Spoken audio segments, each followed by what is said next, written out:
بسم اللہ الرحمن الرحیم۔ دلوں کے بندھن سیزن 2 میں مریم شیخ، آخری قسط پارٹ 1۔ وہ بیڈ پر رکھے سفری بیگ میں سے کپڑے سیٹ کر رہی تھی۔ زائم شاہ دبے قدموں آیا اور اس کے شانے پر پڑے دوپٹے کا پلو اٹھا کر اس کے سر پر رکھ کر سرگوشی میں بولا، نیند والی گرل، ہنی مون پر جا رہی ہو؟ آپ کے ساتھ ہی تو جا رہی ہوں۔ وہ چونک کر پلٹی اور حونکوں کی طرح اسے دیکھنے لگی۔ شاہ اس کی حونک شکل دیکھ کر بے اختیار ہنس پڑا۔ تم ہنی مون پر جا کر کیا کرو گی؟ وہاں پہنچ کر بھی سوئی رہو گی؟ میں تو بہت بور ہونے والا۔ وہ مسلسل اسے زچ کر رہا تھا۔ ولیمے کے بعد سے جتنی بار بھی وہ اسے تلاشتا، روما کہیں نہ کہیں سوئی ہوئی ملتی۔ اتنی نیند تو اسے شادی سے پہلے بھی نہیں آتی تھی، مگر اب تو اس نے پچھلے تمام ریکارڈ توڑ دیے تھے۔ زائم شاہ اسے تنگ کرنے کا کوئی موقع ہاتھ سے جانے نہیں دیتا تھا۔ پچھلے کچھ دنوں شادی کی تھکن تھی، اس لیے فارغ وقت میں سو جاتی تھی، مگر اس کا مطلب ہرگز یہ نہیں کہ آپ نیند کو میری چڑ ہی بنا لیں۔ وہ خفگی سے کہہ کر رخ موڑ گئی تھی۔ او گاڈ، آپ ناراض بھی ہوتی ہیں، مگر آپ کو منانا تو بے حد آسان ہے۔ اس نے رومی کو بازو سے پکڑ کر رخ اپنی جانب کیا اور ایک بھرپور گستاخی کر ڈالی۔ روما نے مخجول ہو کر چہرہ دونوں ہاتھوں میں چھپا لیا۔ وہ اس کے گلنار چہرے کو اپنی چاہت سے مزین رونق بخش گیا تھا۔ خیر، میں تمہیں یہ بتانے آیا تھا کہ ہمارا ہنی مون کا آغاز آج اور ابھی سے ہونے والا ہے۔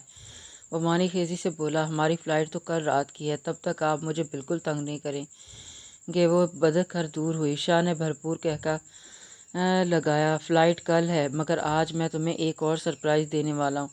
فٹافٹ ریڈی ہو جاؤ، ہمیں ابھی نکلنا ہے۔ وہ بیڈ پر ٹانگیں پسار کر لیٹ گیا۔ آپ مجھے بتا تو دیتے ہم کہاں جا رہے ہیں۔ خالہ جان کے سامنے بھی شرمندہ ہو رہی تھی۔ انہوں نے پوچھا تو میں انہیں کیا بتاتی جب مجھے خود ہی معلوم نہیں تھا۔ وہ خاصی جھنجھلائی ہوئی تھی۔ اتنی بھی کیا بے صبری ہے، میرے ساتھ ہو، ریلیکس رہو، تھوڑی دیر میں پتہ چل جائے گا کہاں جا رہے ہیں۔ وہ اپنی نیو سگنل مین روڈ پر ڈال چکا تھا۔ ونڈ سکرین پر نظر جمائے سنجیدگی سے بولا۔ اس نے پورٹ پر پہنچ کر گاڑی پارک کی، پھر نیچے اترا اور روما کا ہاتھ تھام کر اسے اترنے میں مدد دی۔ یاٹ پر پہلا قدم رکھتے ہی روما کی خوشی کی انتہا نہ رہی۔ یہ جدید لگژری یاٹ تھی اور پھر شاہ اس کا ہاتھ اپنے ہاتھ میں دبائے ٹیرس پر لے آیا تھا۔ اتنا کچھ پلان کر لیتے ہیں اور مجھے بتاتے بھی نہیں ہیں۔ ویسے آپ نے مجھے اس یاٹ کے بارے میں پہلے تو نہیں بتایا تھا، یہ شادی سے کچھ دن پہلے لی تھی۔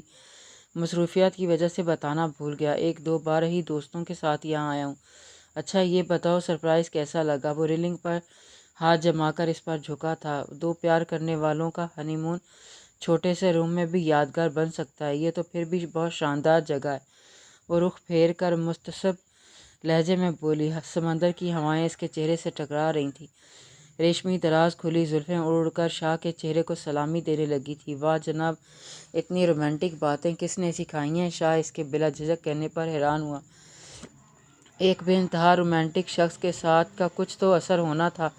وہ کھلکھلا کر ہنسی۔ تو پھر کیا خیال ہے اس ساتھ کو تھوڑا اور رومانٹک بنا دیتے ہیں؟ شاہ نے بالوں میں ہاتھ پھیر کر اس کا ہاتھ پکڑا اور یاٹ میں موجود عالی شان روم میں لے آیا۔ قیمتی فرنیچر سے سجا روم اپنے آپ ہی بے مثال تھا۔ یاٹ سمندر کی سطح پر تیزی سے سفر کر رہی تھی اور ان دونوں کی ہنی مون کے سفر کا آغاز زائم شاہ نے یادگار انداز میں کیا تھا۔ وہ دونوں پچھلے ایک ماہ سے اٹلی میں قیام پذیر تھے۔ ان دونوں نے اس ایک مہینے میں پوری زندگی جی لی تھی۔ میر زوار نے ہر پل کو یادگار بنانے میں کوئی کسر نہیں چھوڑی تھی۔ نینا ٹریولی فارمنٹ کے خوبصورت نظارے پر نظریں جمائے سوچ میں گم تھی۔ اس کی آنکھوں میں بے پناہ رنگ موجزن تھا اور میر زوار اس کے بے حد نزدیک بیٹھا تھا۔ فارمنٹ کے دل فریب منظر سے نظریں چرائے نینا کے حسین چہرے کے دلکش نقوش کو انہماک سے دیکھنے میں مگن تھا۔ وہ 2 دن سے نینا کی طبیعت ناساز تھی۔ ڈاکٹر نے اسے نینا کے پریگننٹ ہونے کی نوید سنائی تو وہ خوشی سے نہال ہی ہو گیا۔ پھر کمپلیٹ چیک اپ اور کچھ ضروری ٹیسٹ کروانے کے بعد اسے یہاں لے آیا۔